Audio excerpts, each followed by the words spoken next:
ह्रीं अर्हं णमोचिनानं महान तत्वविद्ता आचार्य भगवान श्री उमास्वामी देव विरचित तत्वार्थ सूत्र अध्याय 5 सूत्र नंबर 14।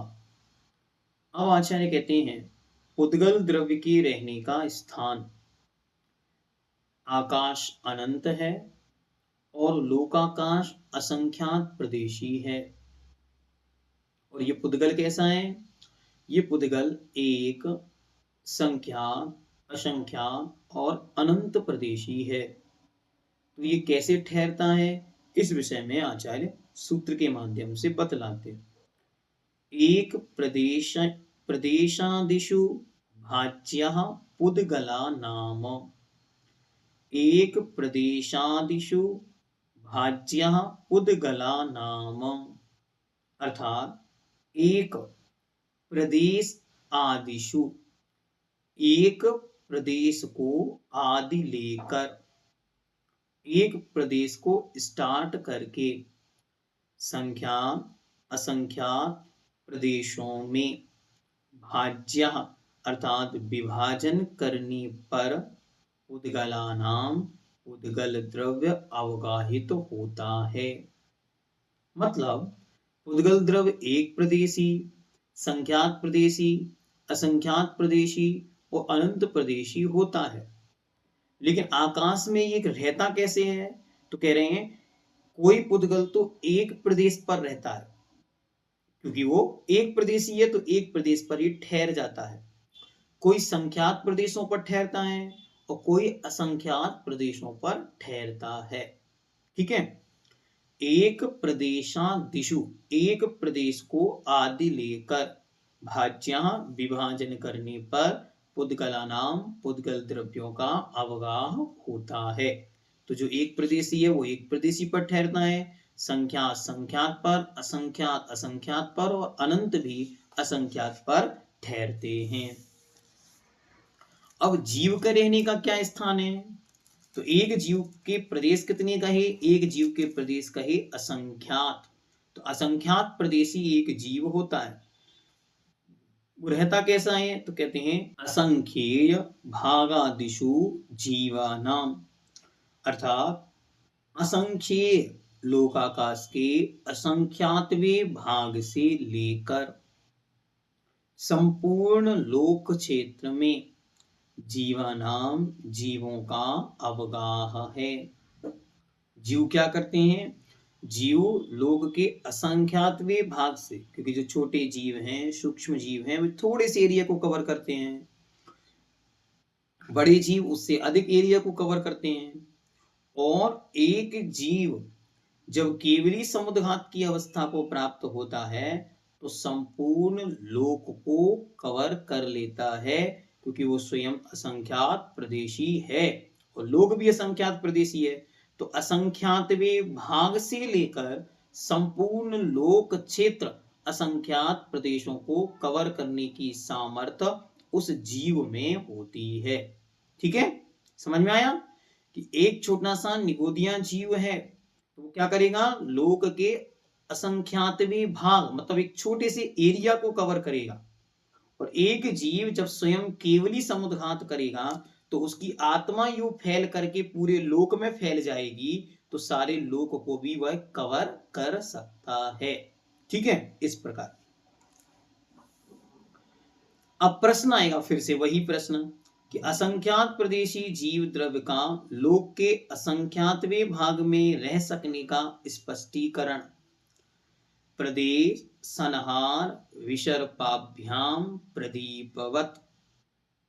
लोक स्वयं असंख्यात प्रदेशी है, तो जीव स्वयं असंख्यात प्रदेशी है, तो असंख्यातवें भाग में रहने का क्या अर्थ है? तो कह रहे हैं प्रदेश सनहार विसर्पाभ्याम प्रदीपवत। प्रदेश सनहार विसर्पाभ्याम प्रदीपवत। जो जीव के प्रदेश हैं उनमें क्या है? उनमें विशेषता है किसकी? सनहार अर्थात संकोच, और विसर्पाभ्याम अर्थात विस्तार की। तो जीव के जो प्रदेश हैं उन प्रदेशों के संकोच और विस्तार के द्वारा वह जीव लोक के जो ऊपर कहे गए असंख्येय भागादिशु असंख्यात आदि भागों में रहता है। कैसे? उदाहरण दे रहे हैं, प्रदीपवत, दीपक के प्रकाश की तरह। जैसे दीपक का प्रकाश है, बिल्कुल वैसे ही उस जीव के प्रदेश हैं जो संकोच विस्तार शक्ति के कारण कभी संकुचित हो जाते हैं, कभी विस्तृत हो जाते हैं। संकुचित हो जाते हैं, थोड़े से एरिया में अपने आप को समेट लेते हैं, लेकिन प्रदेश कितने रहते हैं? असंख्यात ही रहते हैं। और कभी वो फैलते हैं तो पूरे लोक प्रमाण आत्मा के प्रदेश हो जाते हैं, तब भी रहते कितने? संख्या उनकी असंख्यात के असंख्यात ही है, लेकिन संकोच के कारण वे सिकुड़ जाते हैं और विस्तार के कारण वे फैल जाते हैं। बस इतना दोनों में अंतर समझना चाहिए। जिस तरह एक बड़े मकान में दीपक के रखने से उसका प्रकाश समस्त मकान में फैल जाता है, और उसी दीपक के ऊपर एक छोटा सा बर्तन रख देने से दीपक का प्रकाश बर्तन में संकुचित हो जाता है, उसी प्रकार नाम कर्म के उदय से जीव का जितना बड़ा शरीर होता है उतनी क्षेत्र में आत्म प्रदेश फैल जाते हैं। आ रही बात समझ में? दीपक का प्रकाश, ये दीपक है और उसके ऊपर आपने एक कवर लगा दिया तो इतनी में ही उसके प्रदेश फैल गए, लेकिन आपने उस दीपक को ओपन एक कमरे में रख दिया तो सारा कमरा में प्रकाश हो गया। उसी को आपने ले जाकर देहरी पर रख दिया तो 2 कमरों में प्रकाश हो गया। ये क्या हो रहा है? उसका प्रकाश फैल रहा है और उसका प्रकाश संकुचित हो रहा है। ऐसे ही जिस नाम कर्म के उदय से जिस जीव को जो शरीर मिलता है उसकी आत्मा के प्रदेश वैसे ही संकुचित हो जाते हैं और वे ही अनेक स्थितियों में विकास को प्राप्त होकर क्या हो जाते हैं? विस्तार को प्राप्त हो जाते हैं। जैसे केवली समुद्घात, जब केवली भगवान केवली समुद्घात की स्थिति में पहुंचते हैं तो उस समय उनके आत्मा प्रदेश संपूर्ण लोक में फैल जाते हैं। इस प्रकार से जानना चाहिए। अभी केवली समुद्घात क्या है तो इसके लिए बहुत अच्छी तरह डिस्कशन आपको पहले कर चुके हैं, उसका लिंक आपको डिस्क्रिप्शन बॉक्स में मिल जाएगा। एक बार उसको सुने, समझें और फिर यदि समझ में ना आए तो उस पर हम लोग विस्तृत चर्चा आगे करेंगे। ठीक है, आगे चलते। धर्म अधर्म द्रव्य का कार्य, लक्षण और उपकार। अब क्रमशः आचार्य भगवान बता रहे हैं कि ये द्रव्य हमारे लिए क्या क्या सपोर्टिव हैं, क्या करते हैं।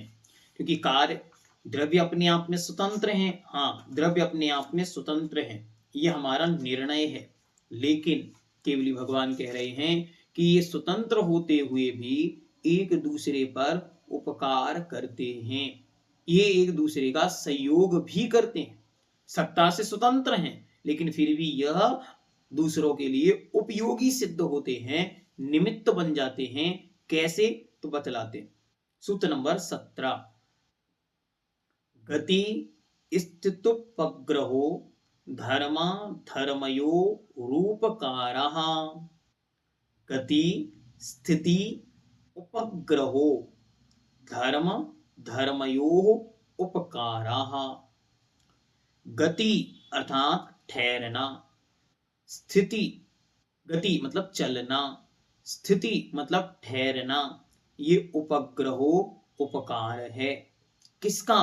धर्म अधर्मयो उपकारः, ये धर्म और अधर्म का उपकार है। चलते हुए जीव और पुद्गल को चलने में सहायक बनना, ये धर्म द्रव्य का उपकार है। और ठहरते हुए जीव और पुद्गल को ठहरने में सहकारी बनना, ये अधर्म द्रव्य का उपकार है। अंतर बस इतना है कि ये प्रेरक कारण नहीं है, उदासीन कारण है। प्रेरक कारण क्या करते हैं? प्रेरणा देते हैं चलने की, प्रेरणा देते हैं ठहरने की। ये प्रेरणा नहीं देते, अपितु ठहरते हुए जीव और पुद्गल को ठहरने में ये सहयोगी बनते हैं। इस प्रकार जानना चाहिए। इनके लिए उदाहरण भी बहुत अच्छी तरह दिया कि धर्म द्रव्य के लिए उदाहरण क्या दिया, तोयम जह मच्छाणम, जैसे चलती हुई मछली को पानी। मछली चाहे तो उसी पानी में ठहर जाती है, लेकिन अगर वो रुकना ठहरना चाहे तो ठहर जाती है, लेकिन चलना चाहे तो वो पानी उसके लिए सपोर्टिव होता है, चलने के लिए सहायक होता है। ऐसे ही वे सहयोगी है ये। अगर ये ना हो धर्म द्रव्य तो आप कभी भी चल नहीं सकते। हाँ, अगर ये सहकारी ना हो, जैसे पानी, अगर वही मछली मिट्टी पर आ जाए तो 1 इंच भी नहीं चल सकती, वही पानी में है तो आराम से चल रही है। ऐसी धर्म द्रव्य है तो हम चल पा रहे हैं, धर्म द्रव्य ना होता तो हम नहीं चल पाते।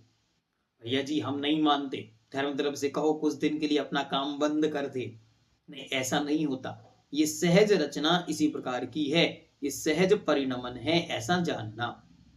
इसके बाद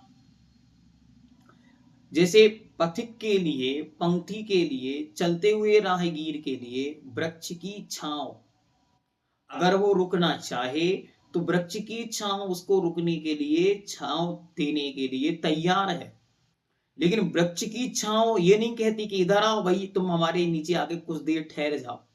ऐसे ही अधर्म द्रव्य है कि जो ठहरना चाहे उनकी वह सहायक बन जाता है, वह उनकी सहायता करता है। तो ठहरते हुए जीव और पुद्गल को जो ठहरने में सहकारी कारण होता है, सहयोगी कारण होता है, उसका नाम अधर्म द्रव्य है। लेकिन वो किसी को भी ठहराता नहीं है।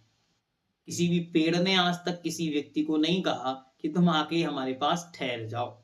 जो ठहरना चाहे वो उसके लिए कार्य करते। ठीक है, बहुत सारे सैकड़ों उदाहरण, अच्छी तरह बहुत ध्यान रखना। ये कोई एक या दो चीज के लिए नहीं है कि ये इसके लिए ही है उसके लिए ही नहीं।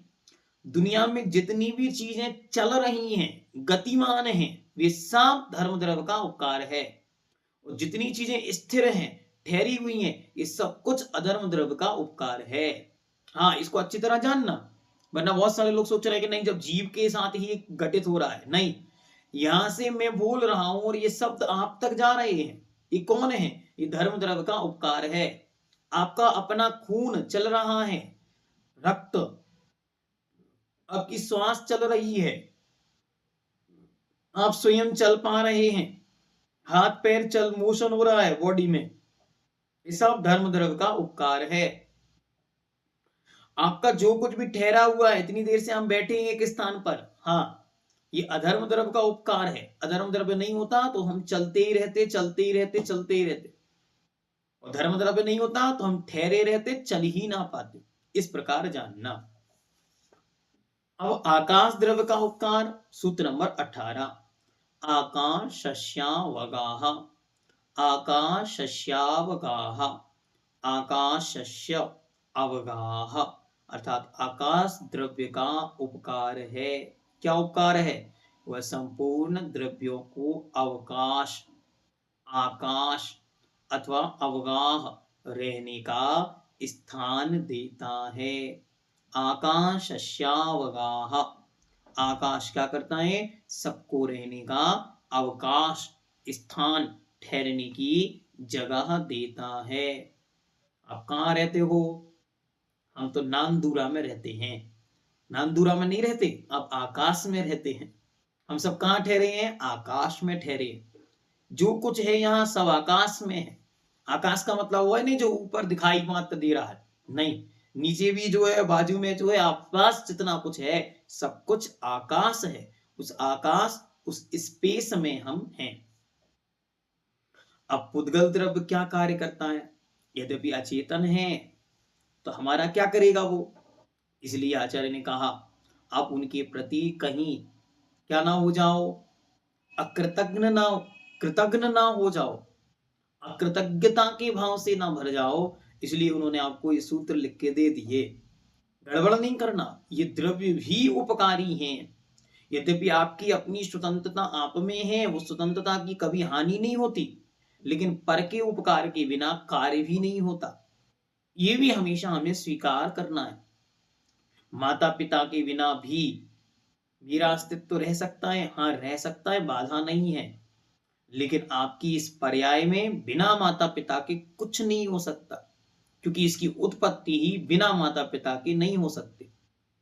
जीव अपने जीवत्व की अवस्था की अपेक्षा बिना माता पिता के ही जन्मा है, बिना माता पिता के ही पल रहा है, बिना माता पिता के ही जी रहा है, क्योंकि जीने के लिए भोजन की जरूरत नहीं है, जीवन के लिए तो चेतना की आवश्यकता है, जीवत्व की आवश्यकता है, तो वो तो किसी ने बाहर से डाली नहीं, वो तो सदा सदा से थी, है और रहेगी।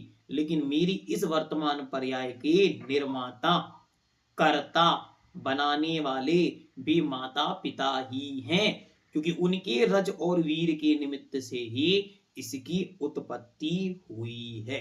यही सत्य है और इसको हमें अच्छी तरह स्वीकार करना चाहिए। ठीक है, यही अनेकांत दृष्टि है कि द्रव्य दृष्टि से मैं स्वतंत्र था, हूं और रहूंगा, पर्याय दृष्टि से मैं परतंत्र था, हूं और रहूंगा।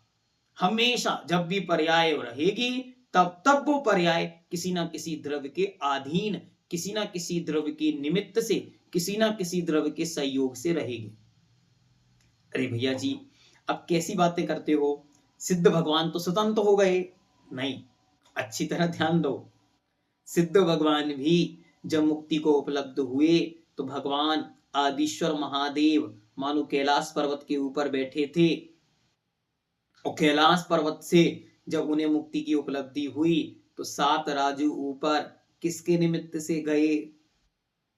हाँ, प्रश्न है। कण कण स्वतंत्र है तो जीव द्रव स्वतंत्र है, सिद्ध भगवान स्वतंत्र हैं, तो वहीं पर रह जाती उनकी आत्मा। 7 राजू ऊपर क्यों गई? और अगर 7 राजू ऊपर गई तो वहां पर निमित्त कारण के रूप में संयोगी धर्म द्रव्य है।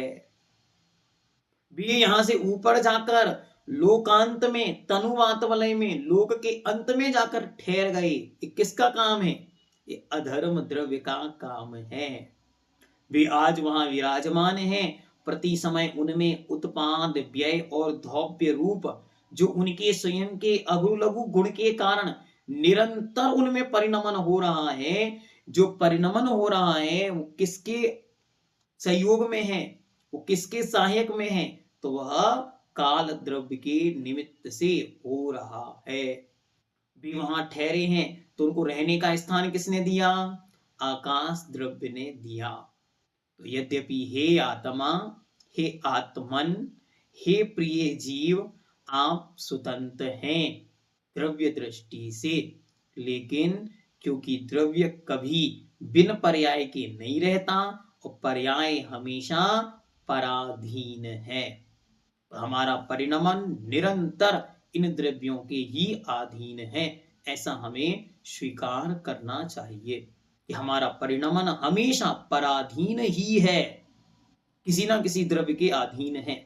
ठीक है, यद्यपि वे फोर्सफुली नहीं कराते, करते हम खुद ही हैं, इसलिए हम उसे स्वतंत्र मानते हैं। ठीक है, आगे अब पुद्गल द्रव्य के उपकार।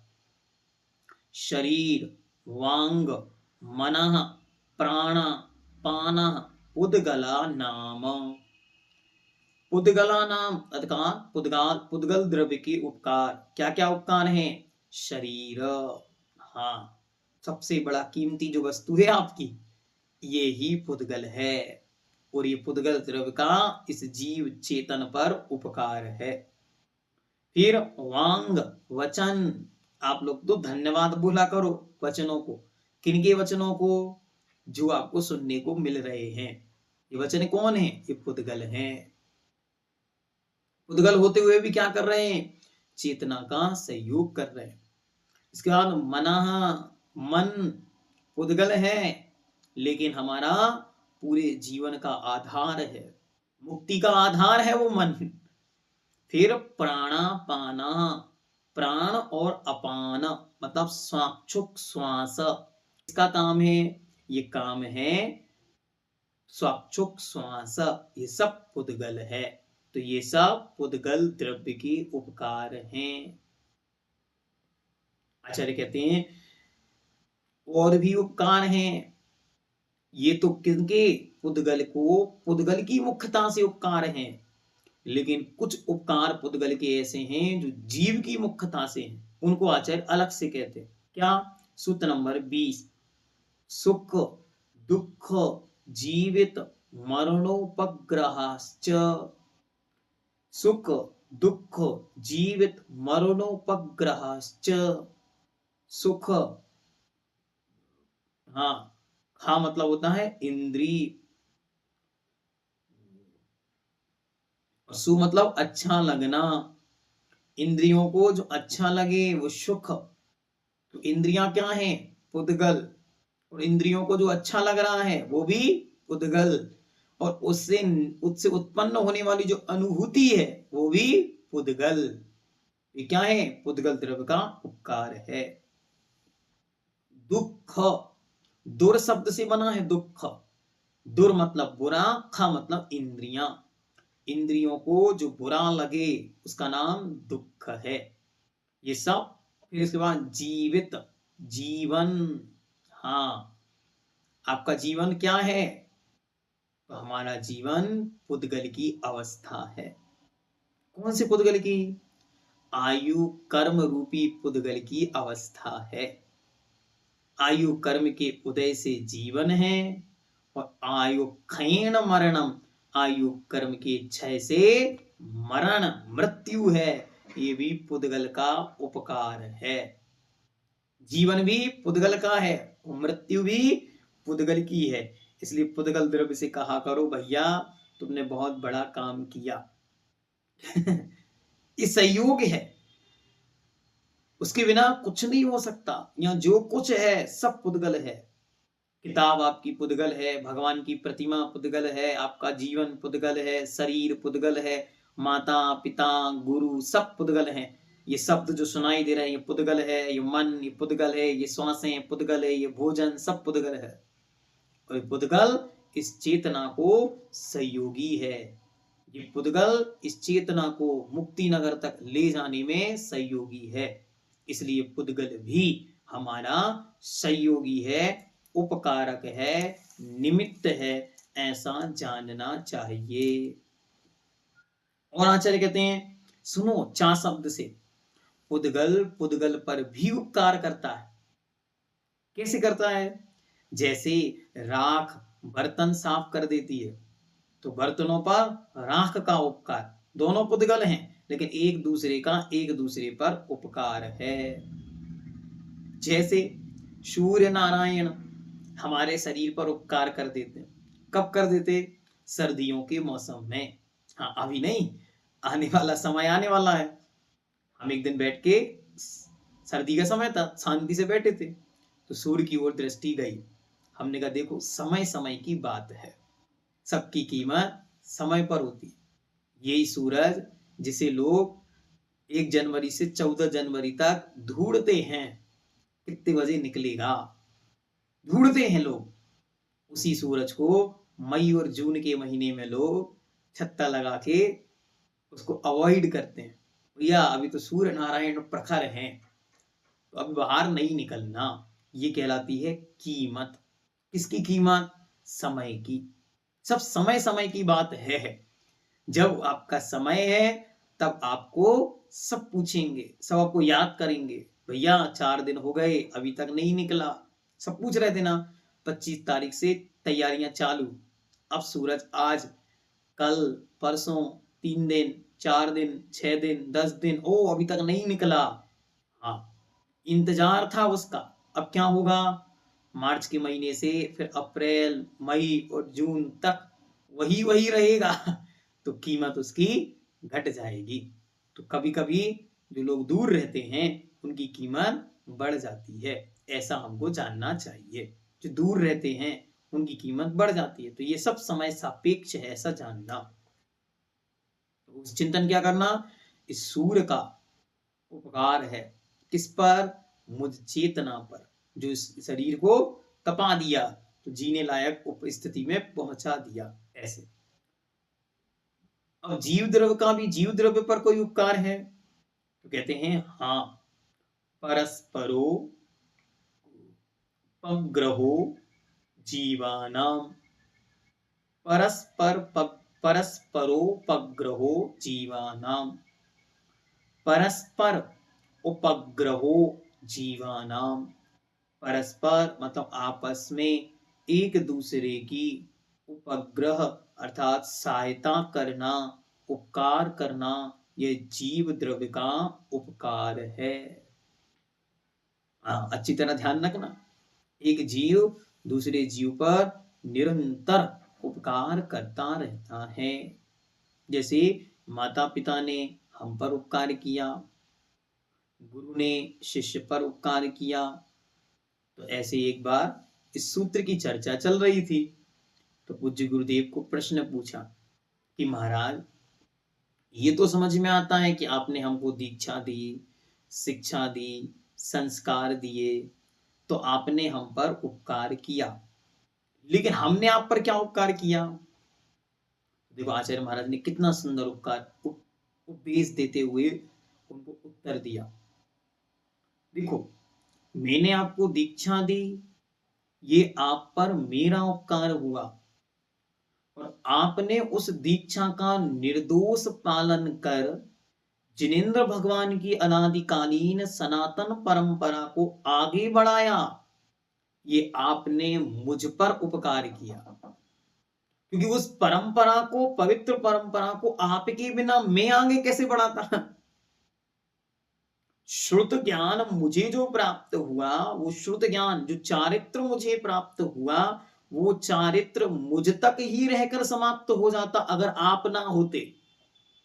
ये क्या हो गया? परस्परोपग्रहो जीवानाम। सुनो, बहुत अच्छी बात बता मैं, आपके काम की बात। कभी कभी देने वाले से लेने वाला महत्वपूर्ण हो जाता है। मतलब मैं सोचूं मुझे बहुत ज्ञान हो गया, अब मैं क्या करूं? आज मैं अपना ज्ञान किसी को दे दूं, ठीक है, आज मैं अपना ज्ञान किसी को दे दूं, लेकिन क्लास सुनने कोई नहीं आए, क्या होगा? भैया जी अपना ज्ञान अपने पास रख लो, हम सुनना ही नहीं है। तो क्या होगा? होने के बाद भी देने वाला तैयार है, लेने वाला उपस्थित नहीं है, तो देने वाले से बड़ा लेने वाला हो गया। इसलिए आपको दोनों चीजें समझनी है कि कभी कभी हम देने वाले हैं तो देने की कीमत समझें, और कभी कभी हम लेने वाले हैं तो लेने की कीमत समझें, और कभी कभी जब हम देने वाले हों तो लेने वाले की कीमत समझें, और जब कभी हम लेने वाले हों तो देने वाले की कीमत समझें। चारों चीजें समझनी है कि ये तो समय समय की बात है। समय जब अपना रूप तदरूप लेकर आएगा, तब देने और लेने इन चार कंडीशनों की महत्ता हमको समझ में आएगी। देने वाला उपस्थित है, लेने वाला नहीं मिले तो किसको देगा? लेने वाला चाहता है लेकिन देने वाला नहीं मिले तो किसको बताएगा? इसलिए बहुत कीमती होता है क्या? परस्पर, आपस में उपग्रह, उपद्रव नहीं, उपग्रह। हाँ, माने सूत्र को बना दो, परस्पर उपद्रवो जीवाना। हम जीवों का काम है आपस में एक दूसरे पर उपद्रव करना। आप एक कहो, हम आपको चार कहेंगे। आप हमें ईंट मारो, हम आपको पत्थर मारेंगे। आप हमसे एक कह के दिखाओ, हम आपको चार कहेंगे। ये क्या हो गया? परस्परो उपद्रवो जीवानाम। तो ऐसा सूत्र नहीं है। सूत्र कैसा है? परस्परो उपग्रहो जीवानाम। आपस में एक दूसरे पर उपद्रव नहीं, बल्कि एक दूसरे पर उपग्रह अर्थात उपकार और सहायता करनी है। हर एक व्यक्ति पर हमारा उपकार यह हो, हम उनकी निरंतर सहायता करते रहें, उनका सहयोग करते रहें, और उनके सहयोगी बनना ही अपना लक्ष्य बनाएं कि हमें उनका सहयोग करना है। क्योंकि यह अच्छी तरह ये जानना इस 5वें अध्याय को पढ़कर, कण कण स्वतंत्र है। किसी की भी स्वतंत्रता में पर का कोई परिणमन नहीं है। अपना अपना परिणमन अपने अपने पास ही है। बहुत अच्छी तरह समझना, अपना अपना परिणमन अपने अपने अधीन है। कोई भी केवली भगवान भी मारीची जैसे जीव को अनंतों बार उपदेश दें, फिर भी उसके दिमाग में तत्व का एक कण, तत्व का एक क्षण, तत्व का एक बोध उतर जाए, ये मारीची के उपादान की वस्तु है। आदिनाथ जैसे वक्ता भी नहीं दे पाए। इसीलिए हम तो देते समय ये विकल्प ही नहीं करते कि हम दे रहे हैं, सामने वाले ले पाएगा कि नहीं ले पाएगा, क्योंकि ये देना ये मेरे अपने स्वयं के उपादान की शक्ति है। तो मैं दे पा रहा हूं, लेने वाला तो उतना ही लेगा जितनी उसके अपने उपादान की शक्ति है। दाता कौन है? दाता तो है वीतराग सर्वज्ञ अरिहंत महाप्रभु, युग के पहले नाथ, केवली परम ज्ञान के धनी, महान तेजस्वी तेजस्वी पुंज आदिनाथ महास्वामी कंटिन्यू धर्म देशना दे रहे हैं। और सुनने वाला अभव्य सम है, तो भव्य, लेकिन उसकी हालत ऐसी है, ऐसा वह मारीची का जीव। तो दाता ऐसे मिल जाए तो लेने वाला ऐसा हो तो होगा क्या? इसलिए देते समय हमेशा यही देखना, देने की सामर्थ्य मुझ में है सो मैं दे रहा हूं। जिनकी सामर्थ्य लेने की होगी वे ग्रहण कर पाएंगे। तो परस्परोपग्रहो, उपद्रवो नहीं, उपग्रहो जीवानाम, आपस में एक दूसरे पर हमेशा निरंतर उपकार की भावना रखना। ये एक एक सूत्र बहुत चिंतनीय विचारणीय है। एक एक सूत्र पूरे जीवन जीने की कला है। हम तो आपको शांति के साथ आगे ले जा रहे हैं। हम एक पर रुक जाएंगे तो 24 घंटे केवल एक सूत्र चलेगा, परस्परोपग्रहो जीवानाम। बस इतना ही हमारा व्यवहार जीवन होना चाहिए, इससे ज्यादा कुछ नहीं होना चाहिए। हमें कुछ भी नहीं करना है। माता पिता ने हम पर उपकार किया हमें जीवन देकर, हमारा काम है उनके संस्कारों को, सनातन श्रवण परंपरा को, जिसमें उन्होंने हमें जन्म दिया, उन संस्कारों को आगे बढ़ाना। ये उनके प्रति हमारा उपकार हो गया। गुरु ने मुझे ज्ञान दिया, मेरा कर्तव्य उस ज्ञान को आगे बढ़ाना। गुरु ने मुझे दीक्षा दी, चारित्र दिया, मेरा कर्तव्य है आगे उस मार्ग को बढ़ाना। जिसने जो भी नौकर मेरे यहाँ कार्य कर रहा है वो अपनी सेवा मुझे दे रहा है, मैं उसे धन के रूप में, वेतन के रूप में, सम्मान के रूप में अथवा अन्य जीवन उपयोगी वस्तु के रूप में उसका उपग्रह उपकार कर रहा हूं। परस्परोपग्रहो जीवानाम, इस सूत्र की माला फेरा करो। भैया जी ये सूत्र तो एक ही बार पढ़ा था। कब पढ़ा था? जब हमारी शादी हुई थी, कार्ड पे लिखा था। क्या लिखा था? एक 3 लोग का नक्शा बना था, उसके नीचे लिखा था परस्परोपग्रहो जीवानाम। तो हमने तो उपद्रवो पढ़ लिया था। तो परस्पर में, आपस में एक दूसरे से लड़ना ही ये पति पत्नी का कार्य है, ऐसा हमारे जीवन में उस सूत्र का अर्थ आ गया। जबकि उस सूत्र का अर्थ ये था कि आप दोनों अथवा 2 परिवार अथवा जितने लोग इस विवाह में एकत्रित हुए वे परस्पर में, आपस में एक दूसरे का सहयोग करते रहें। ठीक है, चलिए अब एक द्रव्य को और पढ़ लेते, फिर यहाँ पर ये विषय पूर्ण होगा। आगे आचार्य विषय को बदलेंगे। इसलिए काल द्रव्य का उपकार या कार्य, काल द्रव्य की जितनी उपेक्षा यहाँ हुई इतनी कहीं नहीं हुई। 2 स्थानों पे काल द्रव्य को खूब उपेक्षित बनाया, एक पंचास्तिकाय नामक ग्रंथ में और एक तत्वार्थ सूत्र के 5वें अध्याय में।